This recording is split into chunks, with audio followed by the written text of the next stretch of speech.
hook for these international professionals. They land in a city and they don't know the local language, so they look for organizations where they can engage in English.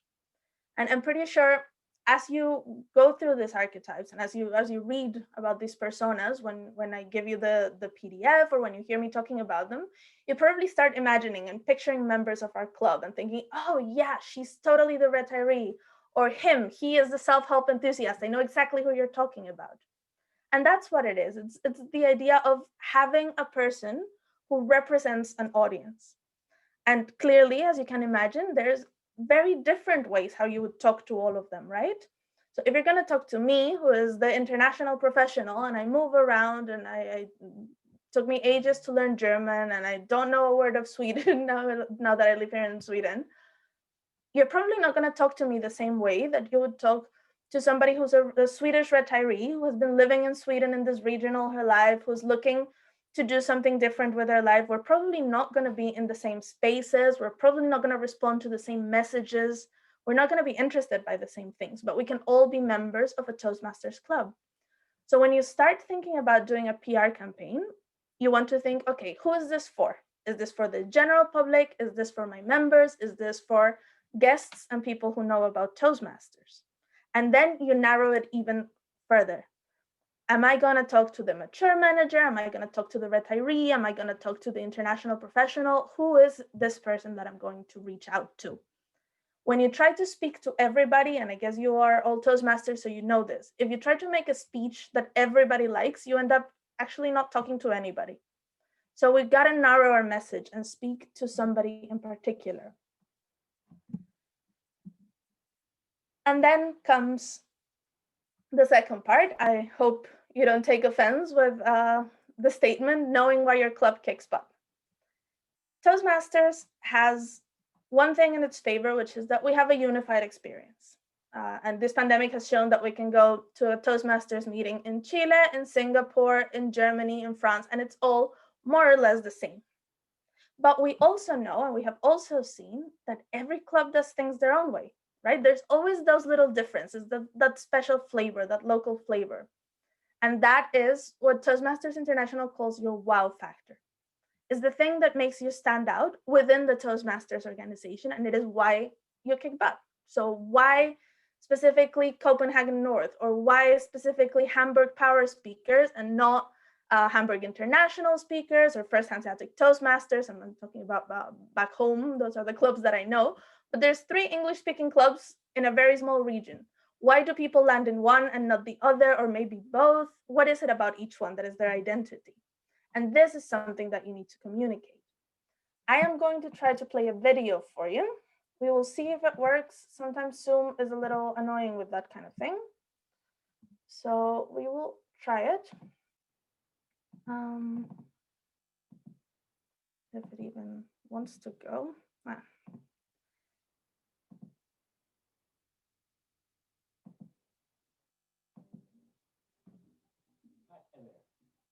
This is a video about top quality Toastmasters clubs and what makes them so great.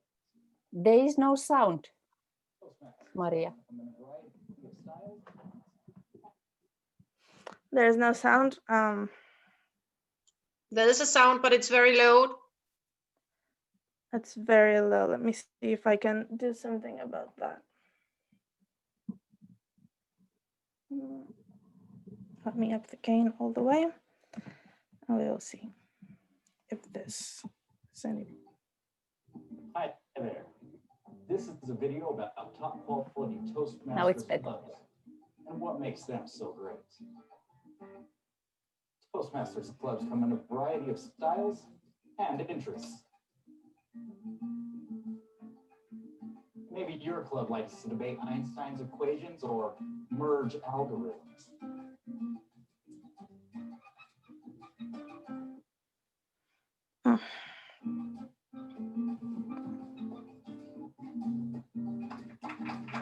That makes me look pretty smart, right?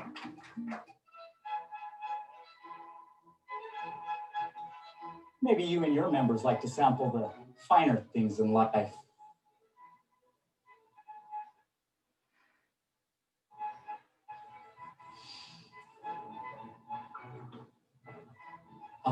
Second, flush leaves from the tea gardens of Darjeeling, grown at 10,000 feet at the base of the Himalayas, perhaps with a splash of single pressed lemon infused with ginger.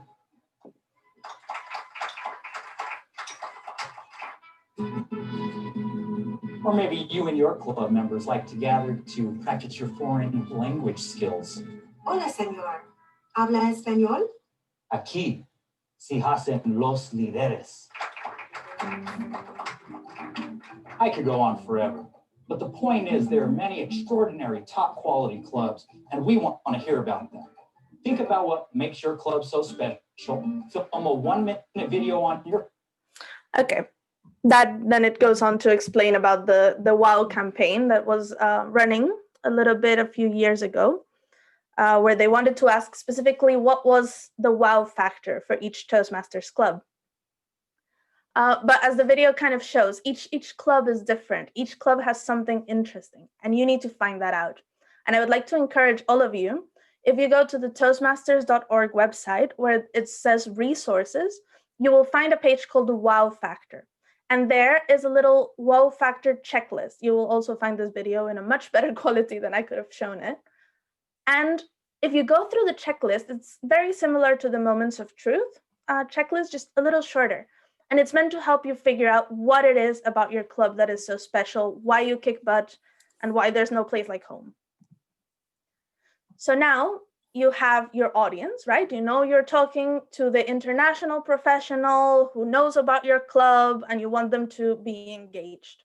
And you know that you're going to talk to them about how your club is more than a public speaking club. You're actually a family and a community, and you do parties, and you do workshops, and you do events, and you enjoy your weekends rock climbing together, right? That's how you match your audience to your message. You make a perfect pitch. You make them an offer they cannot refuse. Why? Because it's not all about you. And especially in social media nowadays. This year, we've all kind of been stuck at home watching our phones. That's basically the summary of 2020 for a lot of us. And what we have encountered, and the reason this presentation has changed a little bit since the last time I gave you, is that we are all a little bit overwhelmed by noise. Our Facebook is exploding with posts all the time, and there is so much noise and so little value. Everybody decided to start posting and posting and posting, and it's all me, me, me, me, me, look at me. The way to stand out is to make your message about them. Don't create noise, create value.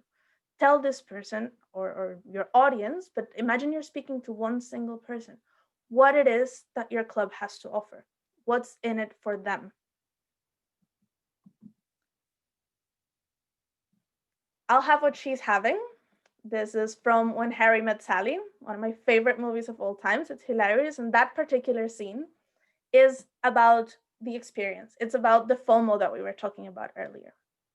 So FOMO, as was said, is the fear of missing out. I think a lot of us, for example, when we were talking about what we would do as soon as the COVID situation was resolved, we all talked about traveling because we're all feeling like the world is happening and we're not there to see it. We're not there to experience it. We are missing out on that. So how do we leverage FOMO for Toastmasters? Well, if I'm talking to a young professional who just landed in the city, who does not speak the language, and who is looking through their Facebook or their Instagram, and I want to tell them how our club is the perfect place for them to build a community, to build a network, to feel at home, I'm going to want to show them pictures of our latest charter party or our club anniversary party or our Christmas party. Show photos of the entire club having fun, enjoying themselves. Here, for example, in Sweden, we just did when the president of Toastmasters visited, we had a Nobel Gala Toastmasters event, and we all dressed up and we were wearing jewelry and drinking sparkling wine and whatnot. That is the kind of thing you want to show this person. While on the other hand, if you were speaking to somebody who's trying to improve professionally, and it's the career advancer, for example, they don't really care, nor do they have time for all the frills. They just want to know exactly how they're going to get better at speaking. They want to know, okay, what's in it for me? How do I leverage this into a race? And then you need to be able to showcase that for them and to maybe a testimonial of somebody who said, Well, I joined my corporate club. I didn't have too many expectations, but as soon as I started networking with people from all of the other departments, I realized, or they got to know me, and I was on my way to a promotion. That is going to be a lot more impactful for them. So how do we showcase the experience? We can use our social media channels to announce, to listen, and to engage. It's important that we remember that social media is a place for conversation. We are there to listen. So while, for example, your club website is something we call them, in the industry, we call them owned media. It's something that you own, you manage completely. And it's the equivalent of somebody visiting your store, for example. When you're on social media and you appear on somebody's Facebook feed, it's the equivalent of you visiting their house. Nobody invites you to their house so that you can sell them anything. People invite you to their house so that you can tell them the latest gossip about that common friend, so you can talk to them about your children, you can show them pictures of your cat. That is what we want when we're in the comfort of our home, and that is what social media channels are about. We are there to listen, we are there to talk, we are there to show and tell what we're all about.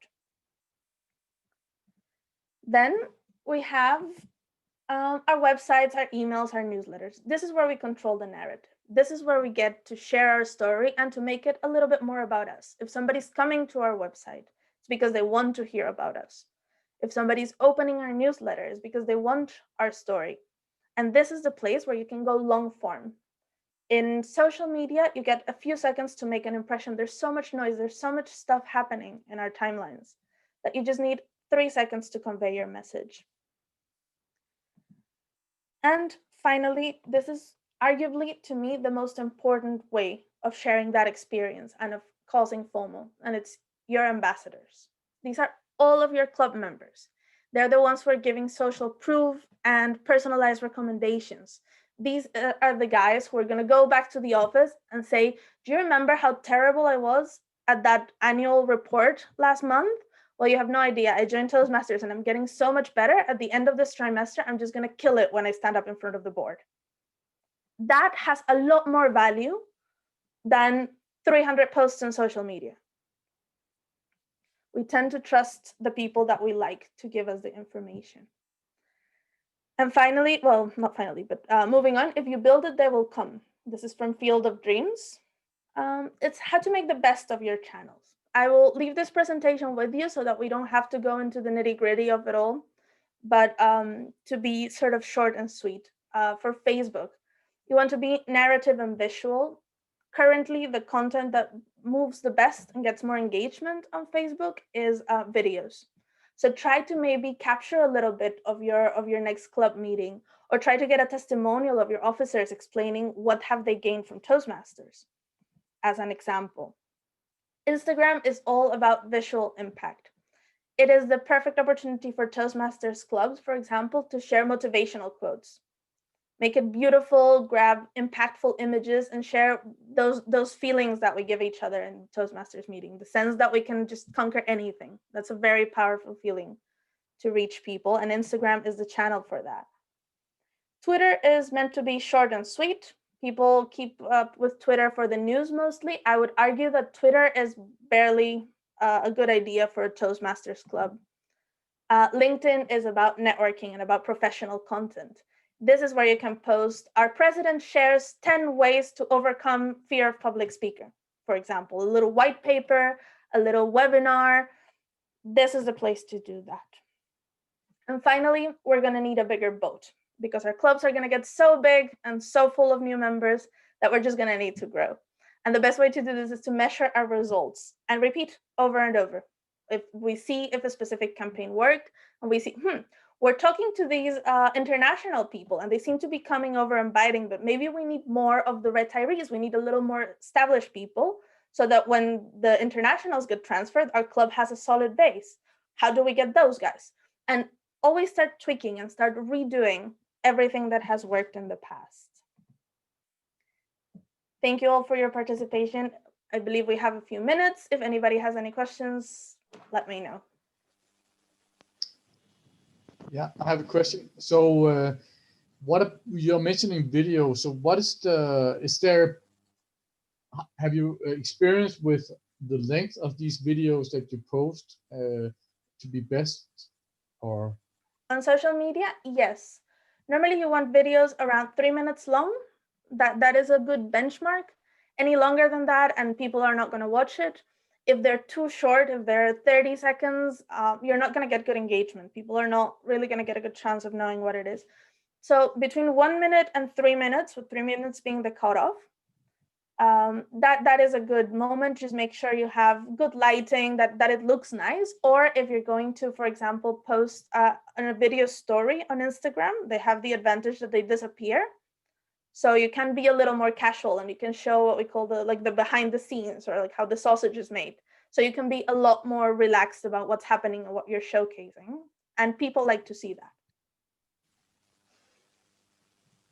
Thank you. Very nice presentation. Thank you.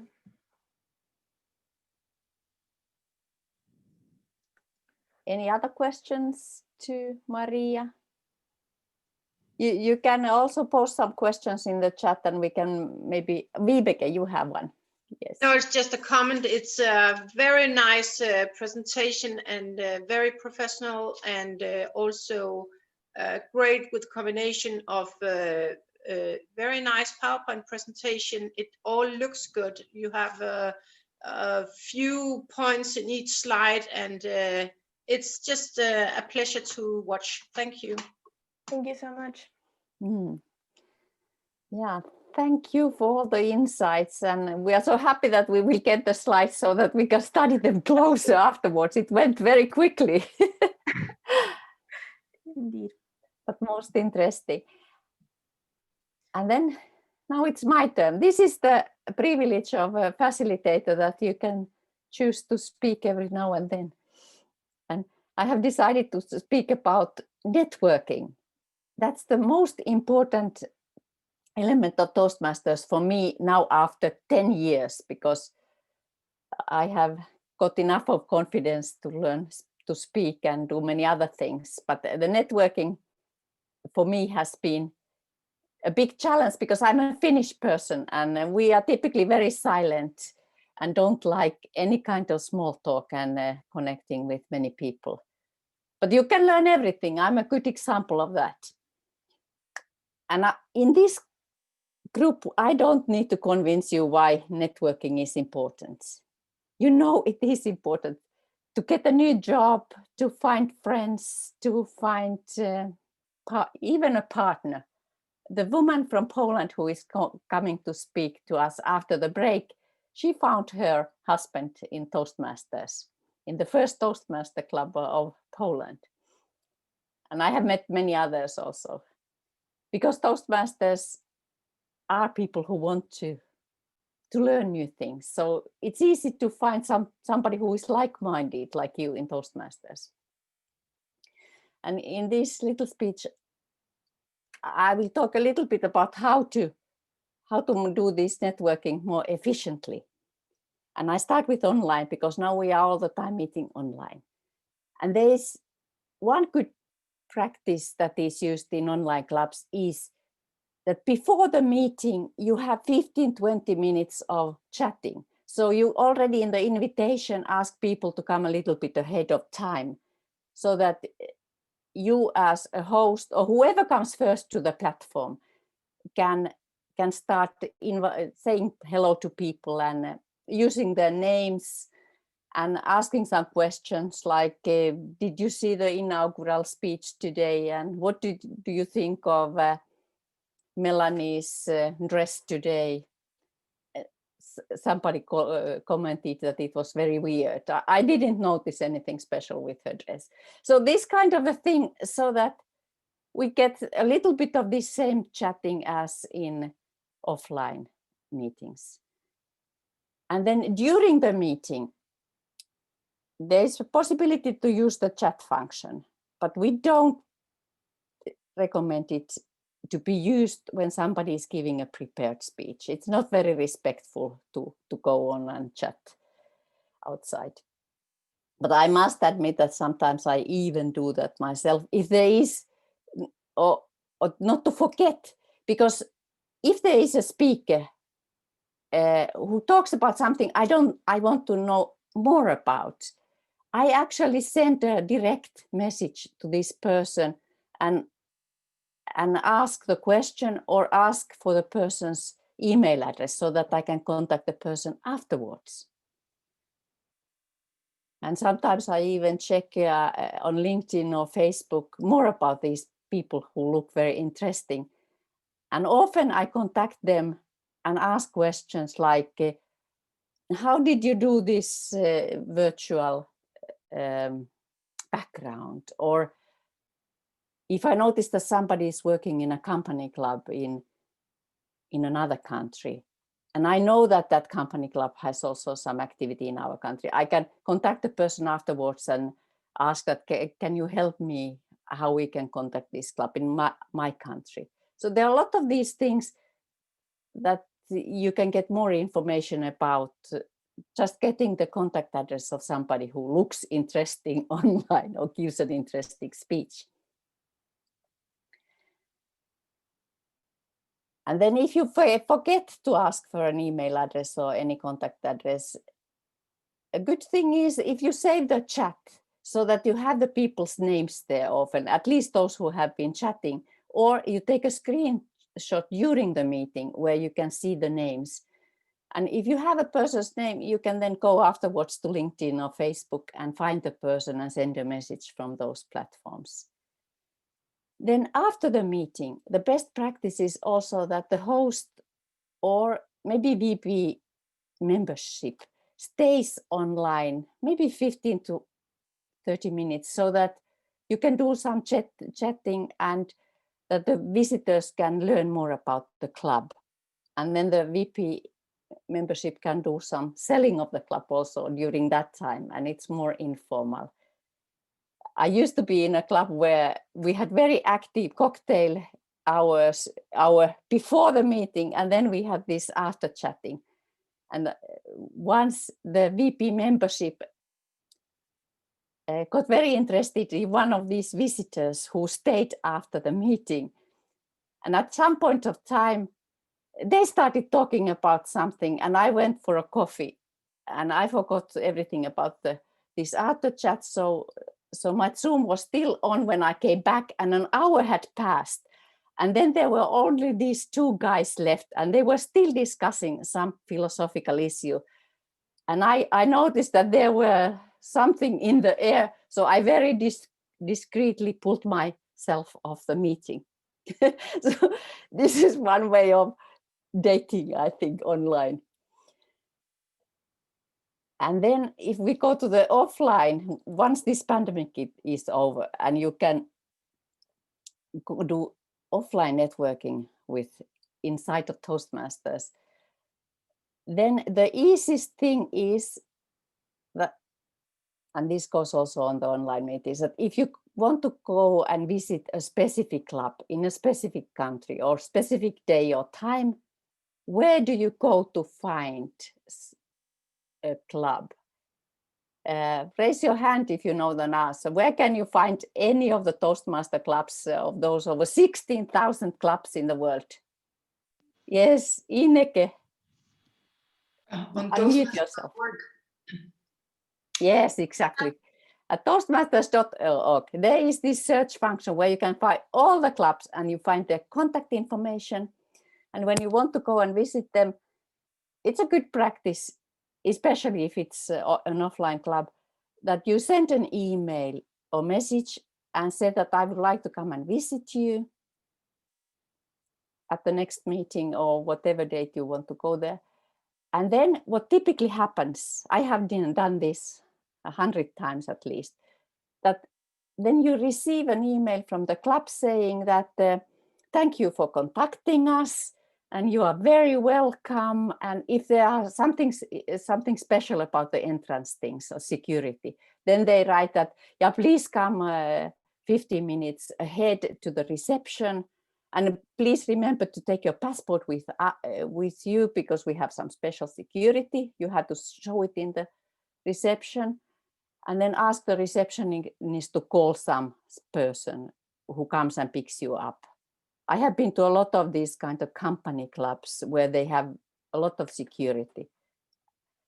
And also I have been to a club in a military base where the security was so tough that actually I had to be met by a club member who was a general in that club at the parking lot outside of the military area and drive into the area with him. And that guy still is my friend. I was there probably 7 years ago. And we felt a very good friendship that continues mainly on Facebook, but sometimes we also write some emails. And also when I was in Chile, I was feeling lonely. And what do I do when I feel lonely in a foreign city? I check on Toastmasters.org what clubs they do have and which one has a meeting today when I want to go, and then I contact them. And I went to visit a club in Santiago de Chile that was meeting at the American Chamber of Commerce. And what happens when you come to this kind of a meeting? And it's always the same. People are very curious. They are greeting you and they ask you to take some meeting role or give a table topic speech. And almost every time I give a table topic speech at another club, I'm the winner.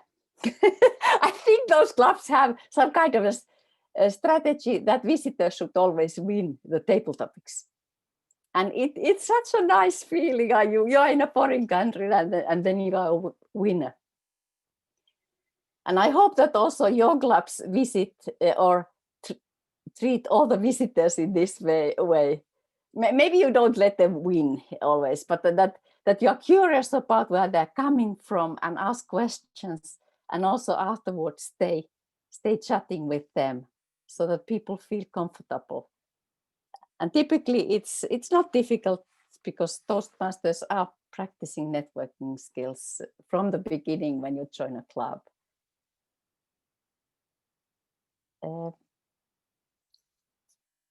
So this is something I can just encourage you to do also now during this pandemic. Go and visit clubs all over the world and see how similar we are as people and how similarly or differently we can run meetings, because there are a lot of elements in at our meetings that we can influence ourselves. And when we go to other clubs, we learn some of these differences and then we can experiment with them at our own club. Do you have any questions about these networking parts? No questions. So my only call to action is go and visit and become better at networking with other Toastmasters. And Toastmasters are not only Toastmasters, they are of course professionals in different areas or fields of interest, and they have full lives. So you can learn so much more about them than just Toastmastering.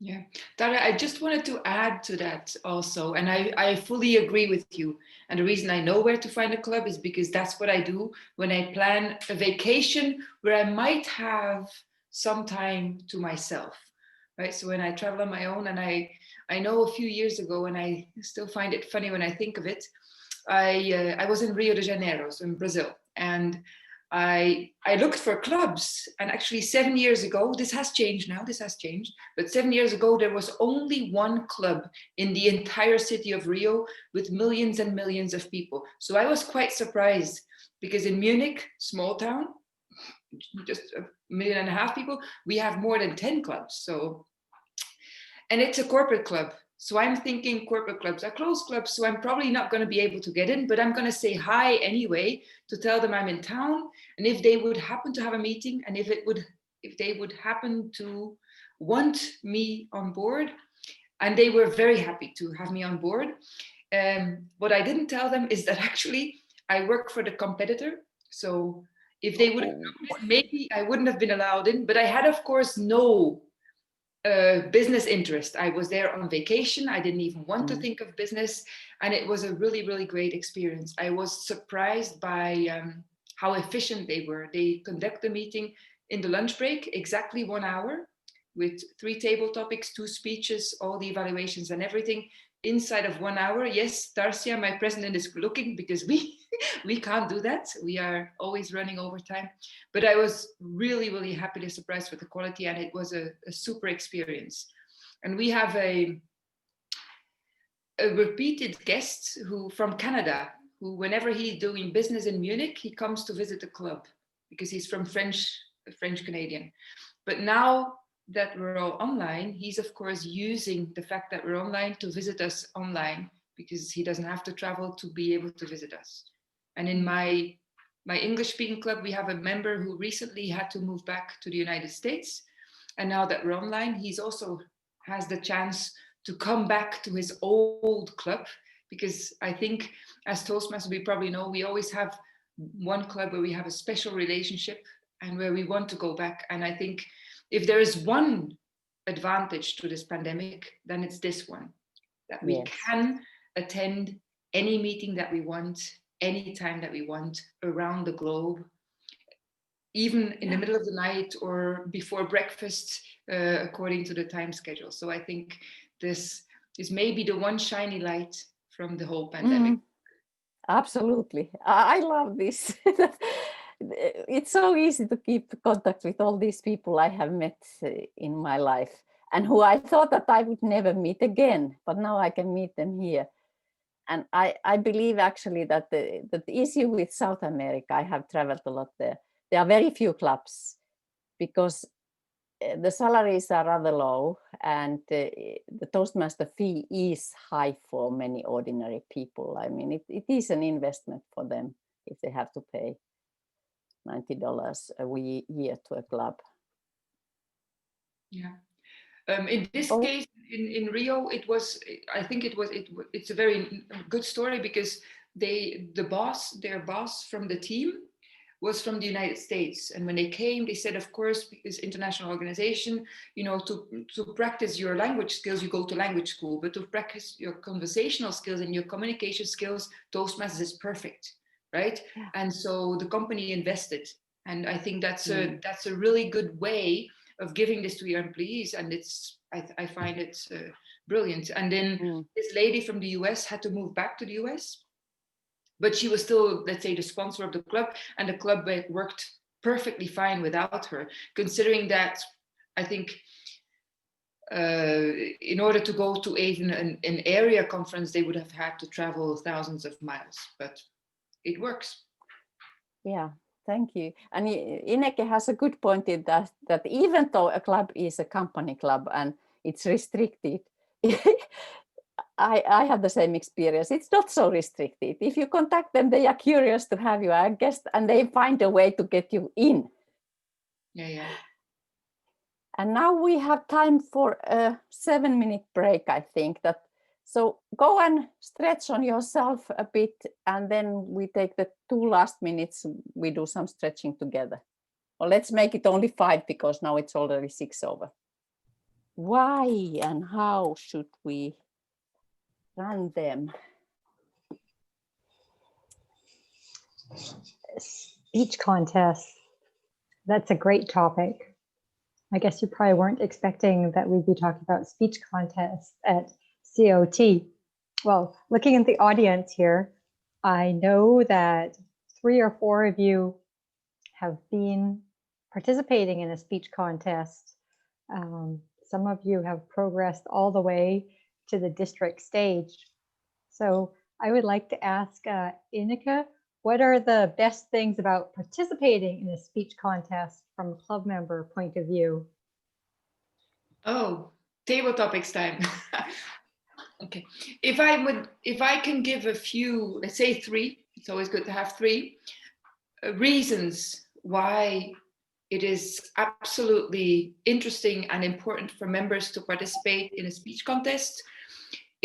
I would say the first one is you get used to a bigger stage, right? Even when you're conducting or when you're participating in your club at club level, you very often your club will invite members from other clubs to help out as judges and the likes, because you need a crowd to be able to run a contest. So you get used to a bigger stage, you get used to a bigger audience, and if you win in the club, then you go to area level, then you go to division level, and maybe you make it to district level, and the stages get bigger every time, right? And this is fantastic because it gives you a new sense of stage, it gives you a new sense of presence, and it gives you a new sense of connection with the audience. Second reason is feedback. If you're a member of Toastmasters because you love the feedback, is because you want to grow and because you know or you understand that feedback is what you need to grow, I can guarantee you when you participate in a contest and when you start winning club level and then going on and on, you're doing the same speech every time again. It's like in pathways, when you do your number 2 speech, you get feedback, and you do number 3 speech is an improved version of your number 2 speech. It's like pathways on steroids, because you do the same speech in your club. Then you'll win, and you get to do it in other clubs because you want to practice and you want to get feedback from other people. Then you do it at area. You win, you get feedback again, and people will help you. People will coach you up. And I just do it not just for the winning, but I do it really, really for the feedback. Because the more different voices you have, the more different people look at your speech, the more different perspectives you get, the better your speech becomes. And you might not always agree with all of the feedback, and that's fine. You go with the majority, you go with what feels right for you also, because it has to be your speech in the end. But it is really massive in terms of the amount of feedback you get going up. And the third reason is maybe, I would say, the thing that everybody thinks of and that everybody does it for, because you have a chance to win. Now, the winning is when you're in the audience and you see somebody win and you think, oh my God, they're so good, I will never be there. Those people also started by losing, because in order to become a winner, you have to be a loser 10,000 times, right? So it's about learning to win. Also, on top of learning, of course, to get better at your speeches or get better at your evaluations or get better at your improvisations. So those would be my 3 benefits for any member to take part in a club contest, and then to move on, of course, and win all the levels. As a bonus idea, I would also say, for me personally, I have mentioned it before, I'm very bad at timing. I normally speak much more than my allotted time, and with contests, you get disqualified if you don't stay in time. So it's a good one also for those people who like to go over time, to learn to stay on time. Thank you very much, Ineke. And I've seen you on more than one occasion on the district stage. So looking forward to seeing you there next time. But awesome points. Like, so when you're talking to your club members, chance 1 in, I don't know, 5,000 is winning. Like, that's better than the lottery, isn't it? Is winning. All that stage time, talking to the larger audiences, and all that repeated learning and feedback, making people push their comfort zones.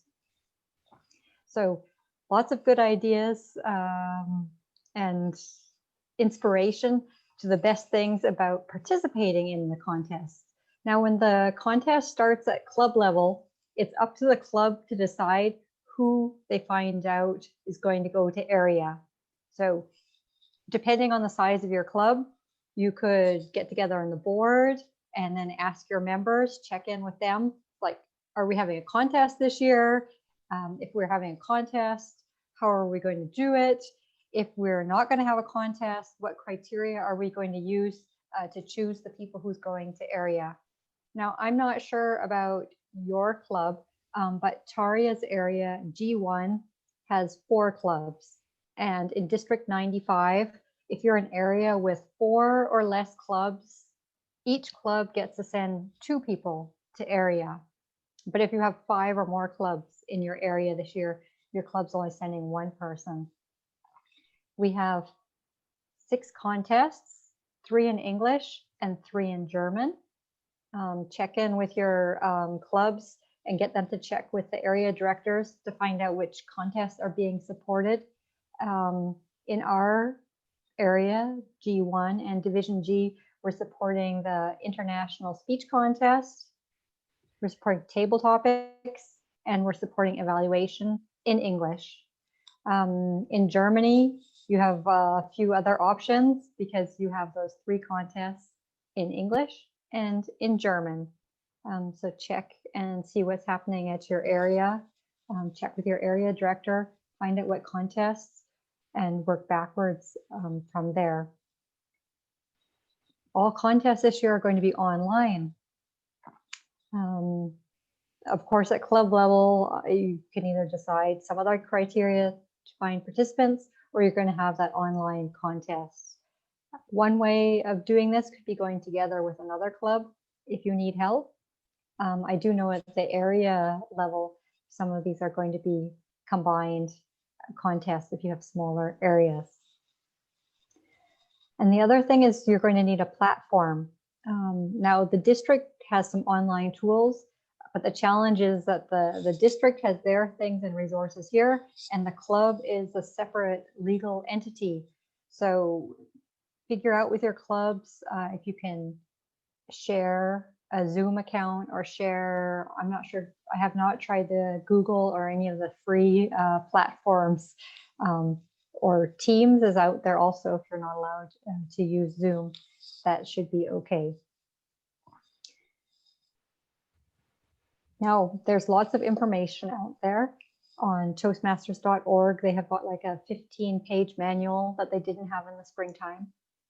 The one challenge if you're going to have these meetings is keeping the judges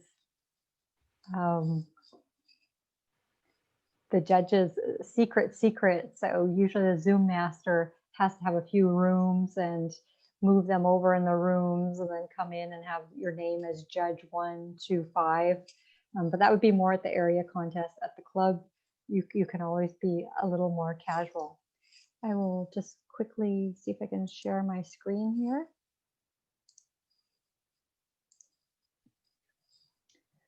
As for resources, Toastmasters.org has this excellent speech contest resource.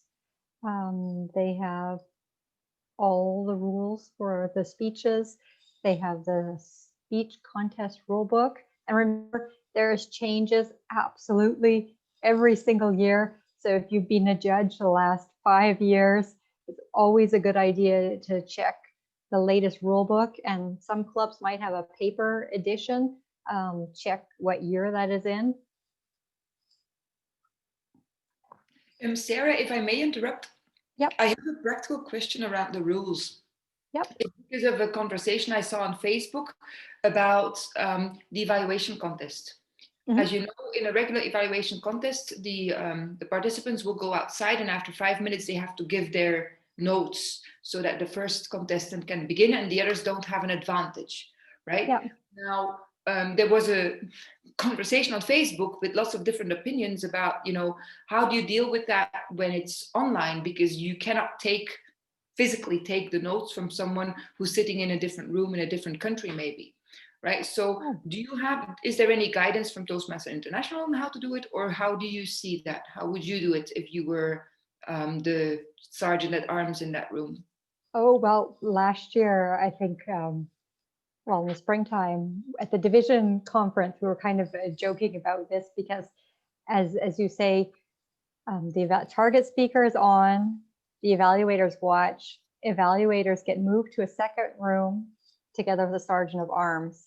They must have their camera on, and they're supposed to show this piece of paper that they have. So while they're standing there waiting, they're supposed to be sitting there showing their piece of paper. So that means at the same time they're on camera showing their piece of paper, they actually can't be doing much else, actually. And then the sergeant of arms is probably smiling at them and trying not to distract them. I have a new rule. I think during that time, the sergeant of arms should just be forced to tell jokes. So they are thinking of something else. Oh, well, but that's how they solved it, by having a few extra Zoom rooms for that. And I'll just share my screen here again too. Just a sec.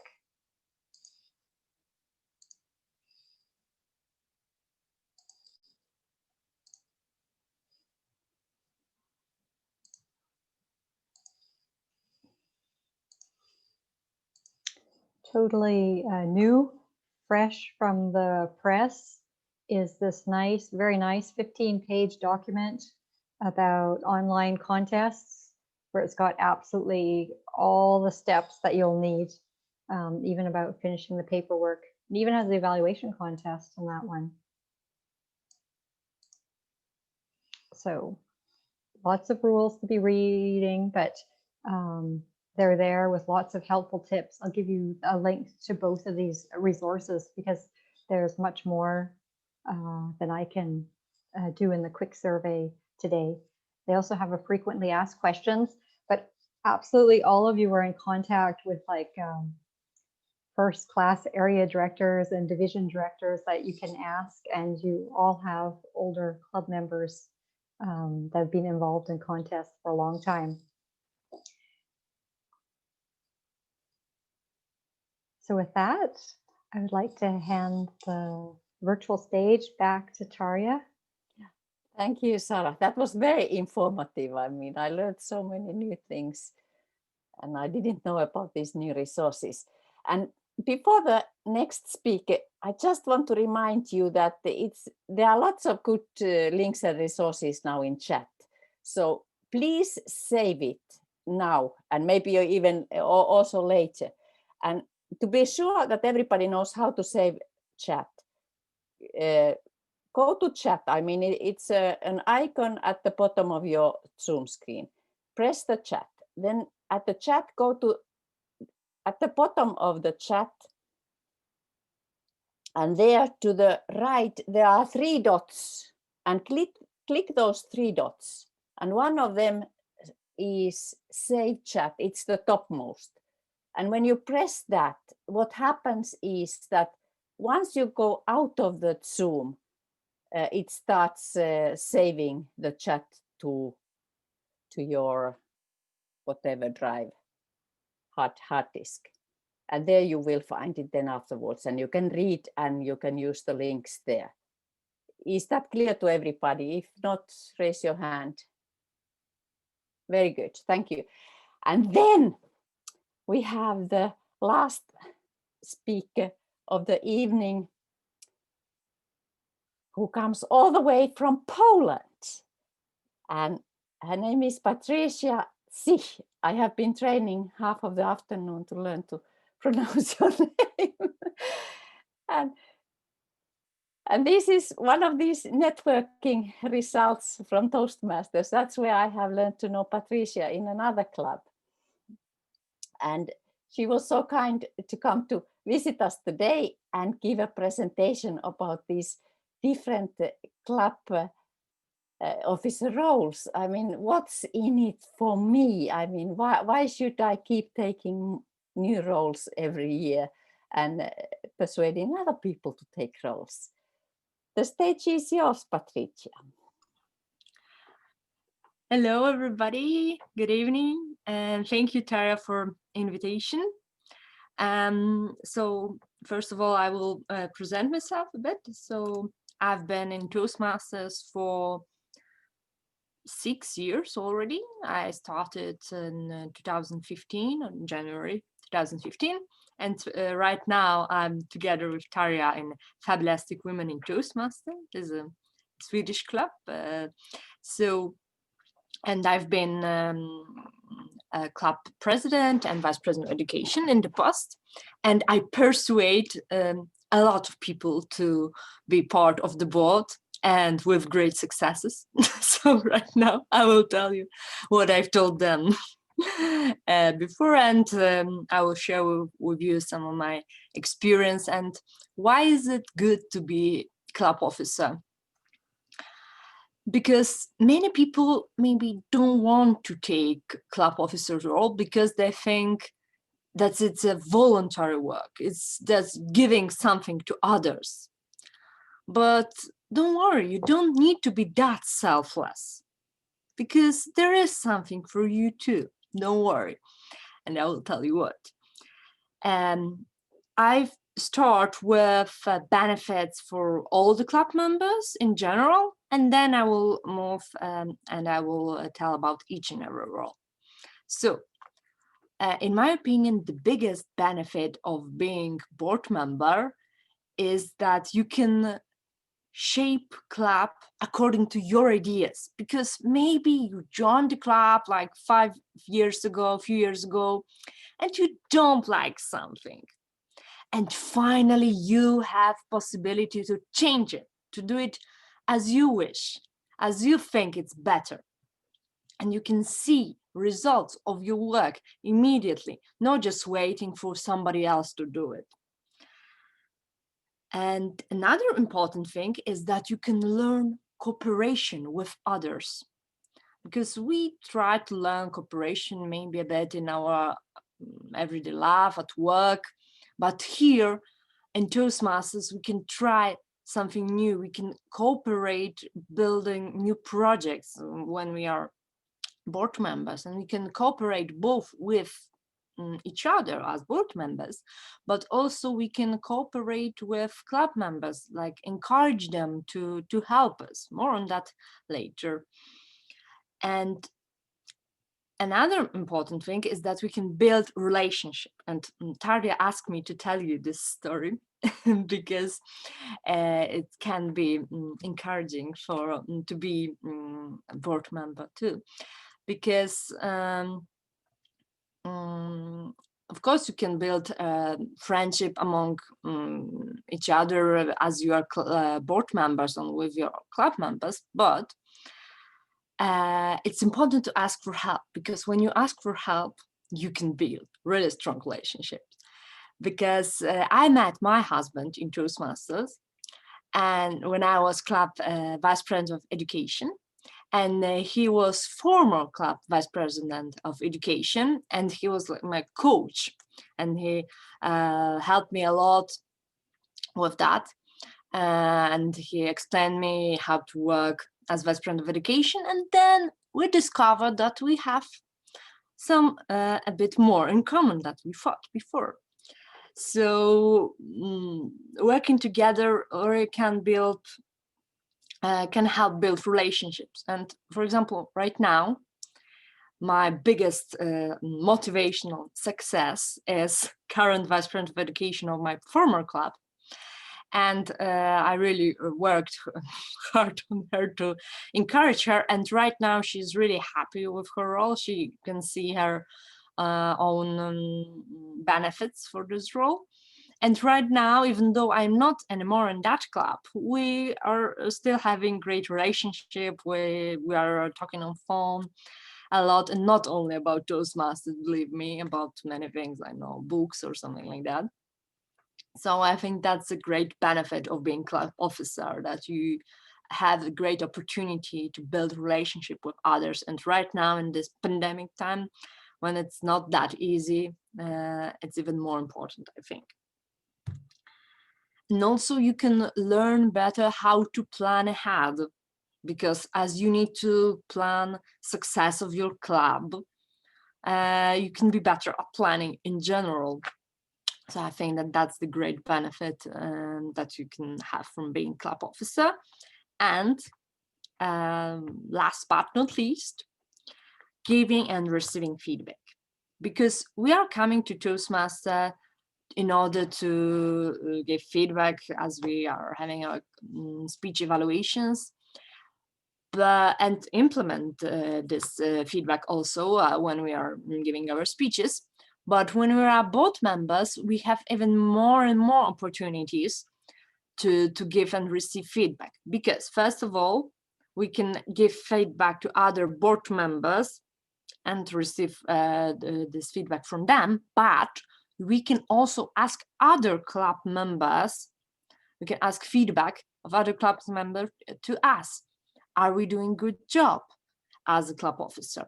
Should we do something else? Maybe we are doing good job, but we are not communicating enough well with the club, because I've heard about many club boards that they were doing quite good job, but no one knew about it.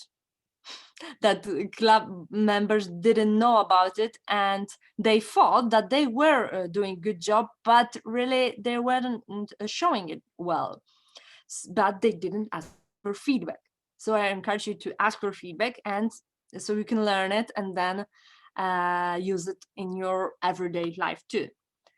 If you have any other ideas of general benefits for all club members, you can write them in the chat and we can discuss them later if we have time.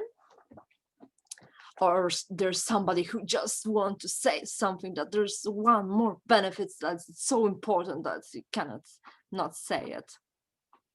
You can raise your hand if you want. I can't see anybody. Okay, but still I encourage you to write in the chat about some benefits of being a club member, board member. Okay, so let's go to specific roles. First of all, club president. When you're a club president, you are a boss.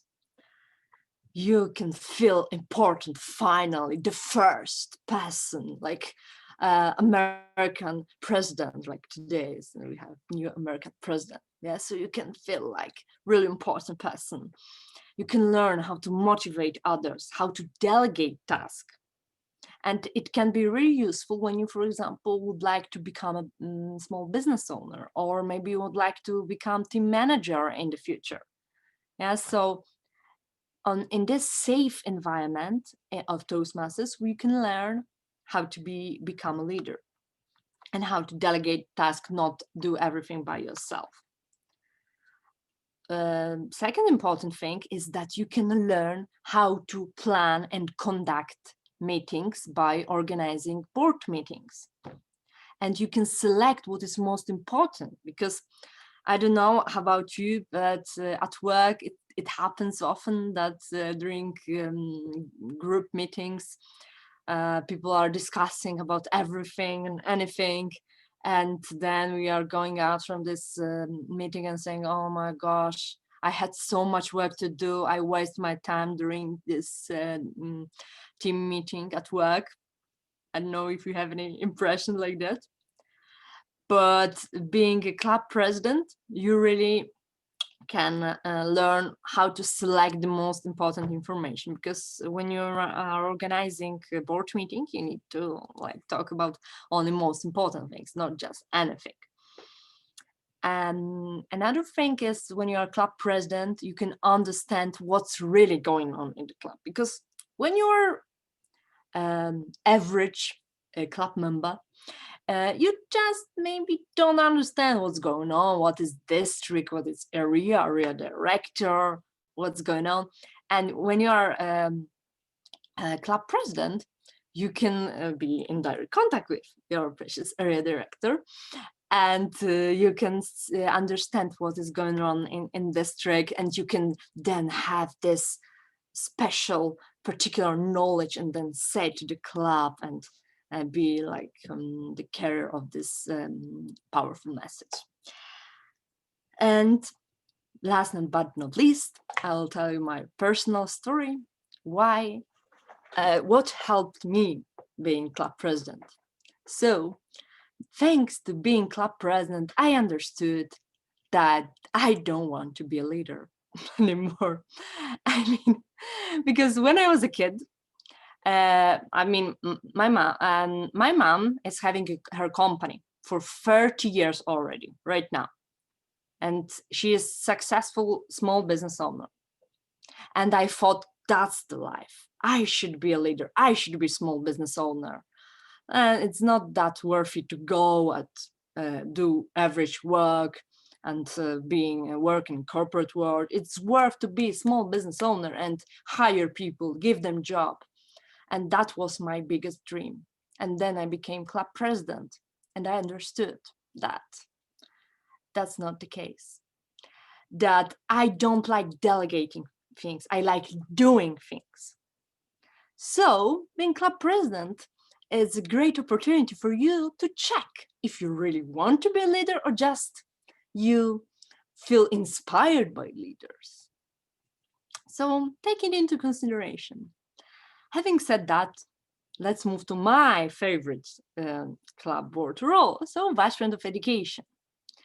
That was much better for me personally, because that's the role when you are really doing something, that you have real impact, that you are just this person who is shaping the club. You can choose different forms of meetings. You can do reverse agenda meetings. You can invite people from all over the world right now that we have online meetings. Yeah. So you can really do something. You can really change something and propose something new. You can use your creativity and to motivate people. And you may think, I have only one speaker and all the others resigned. What should I do? Maybe I will do an evaluation contest. Maybe I will ask other people to be evaluators, and so on and so forth. You can try to always find a solution and not saying, oh, I cannot do it. Yeah. So it helps for example, for me, it really helps when I'm right now at work to always find a solution, to propose something new. And it's really well perceived at my work. So I mean, that's a really great thing about being Vice President of Education. And another thing is, as you may know, being VPE is quite a demanding job. So you need to find somebody to help you. So you can learn a bit of delegating too. Yeah, so you can find somebody to be master mentor or organizer of special events, or I don't know, delegate contest organization. Yeah, you just talked about contests. It's not that the Vice President of Education should organize contests on her own. No, he or she should find people to do it and coordinate it and to communicate with a director. But you don't need to do everything by yourself. And you can learn it. Yeah, when I was Vice President of Education, I participated in contests. I found people to organize, free people to organize the contest, and they did everything for me. I just met with them twice, and I said what should be done, and they did it. So I then arrived to division level with my speech at that time. Okay, so let's move to another role, Vice President of Membership. As you, some of you said, Vice President of Education and Membership and PR are great roles for doing, of course. So great benefit of being Vice President of Membership is that you meet new people, that you can talk to everybody who is coming, that you can go out from your comfort zone and you can learn how to talk to strangers. And right now it's even more important to learn it, because we are like sitting at homes watching Netflix and not talking to new people. And right now, we, as Vice President of Membership, we can do it. So I think that's a great benefit. And let's move further to Vice President of Public Relation. As Vice President of Public Relation, right now, as we live in the world of social media, you can learn a lot how social media works. You can learn how Instagram works, how Facebook works. You can learn about Facebook ads. You can learn how to write a great post. Maybe you would like to become a copywriter. One of my friends who is VPPR, she would like to become copywriter, and that's why she chose to be Vice President of PR. And she is right now writing a lot, and everybody can see her work and give her also feedback. And so constant receiving of feedback that we can do something small here within positive environment, and then when we are ready, we can do it in a bigger world. Not that nice and positive and in Toastmasters, but still we can learn something. And also you can learn, for example, how to edit movies. Yeah? You can create some movies, you can record some ad of your club, even here in Zoom, and then as a Vice President of Public Relation, you can learn how to edit them, and then maybe you can use this skill later on in your future career. We finished with this more demanding jobs, more demanding roles, so I will move to Secretary, Treasurer, and Sergeant at Arms. And one thing that I wanted to say, that those roles are less demanding, so it means that you can do more than it is required, and you are still member of the board, that you don't have to do that much, but you can do a lot. You can propose your ideas how to improve club, and being part of the being member of the club board. And for example, when I was club president, my secretary was really proactive, and he's doing his job, like he was writing notes during board meetings mainly, but also he organized area contests on his own. He was a professor at the university at that moment, and he organized at his university. He found a place to have this area contest. He organized like everything, and he was so happy and so proud of himself because he didn't have to do it, but he wanted to do it. And when we were doing summing up of our term, he said that that was his biggest success. So I encourage all of secretaries and treasurers and sergeant-at-arms to do something more, something that you don't have to do, but you just want to do, and that you want to be proud of yourself. And when it comes to the treasurer, you can learn better how to plan budget. And maybe you could also learn how to plan your own budget then, at home. I think that can be useful right now in particular. And then also that you can be creative when it comes to this membership renewal campaign. Yeah, because when I was club president, my treasurer invented on his own this renewal campaign that he gave chocolates for first 6 people that renewed their membership, and there was a big ceremony that everyone was clapping, and Mariusz was saying, oh, that those were first 5 people who renewed the membership, big applause for them, and those are my chocolates for you. And so everybody was happy. And come to the end, when it comes to sergeant-at-arms, sergeant-at-arms can become right now in this particular times technical guru, because you may say, what sergeant-at-arms can do right now as we are on Zoom? Oh, he can do a lot. He can learn better how Zoom is working, because Zoom, for example, is providing a lot of trainings for free online that you can learn more a bit if you have participated in this special meeting with Toastmasters president that we held on 10th of I don't know if you've been there, of 10th of December. There were lots of Zoom tricks which were quite impressive, and I think that when you are sergeant-at-arms, you can learn better how to be a Zoom master, and then how to coach other Zoom masters, how to become a Zoom master. And you can also keep track of chat. You can welcome guests, be kind of a gatekeeper. You can welcome guests at the beginning.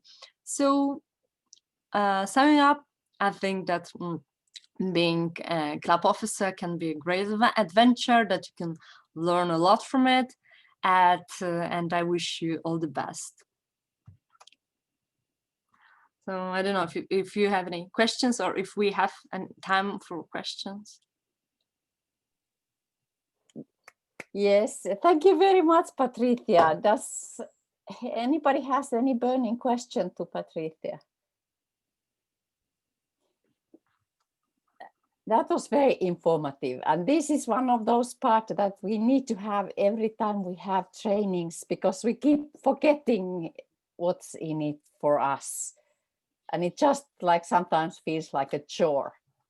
But if you remember this perspective that Patricia has, that there are benefits for ourselves, but we actually do need to do the work ourselves, the learning ourselves, then it's rewarding, and it's helping us in other areas of life.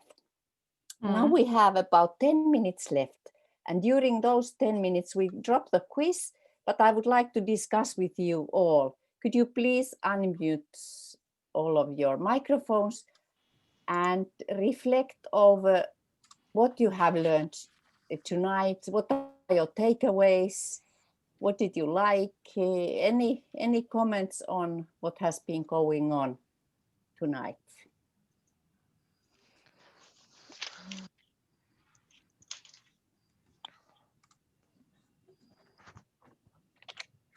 Leila, what do you think? Yes. Oh, sorry.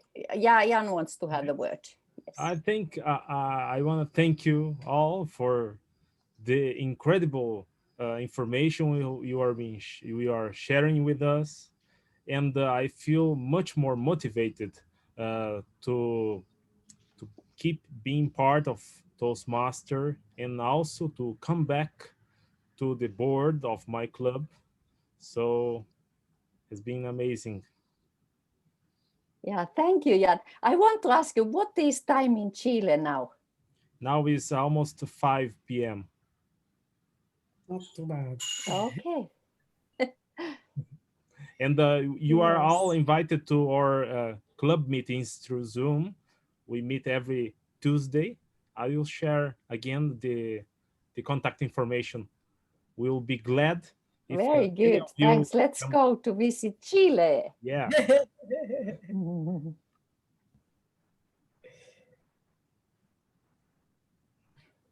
Yes. Any takeaways? Did you learn something new, Vibeke?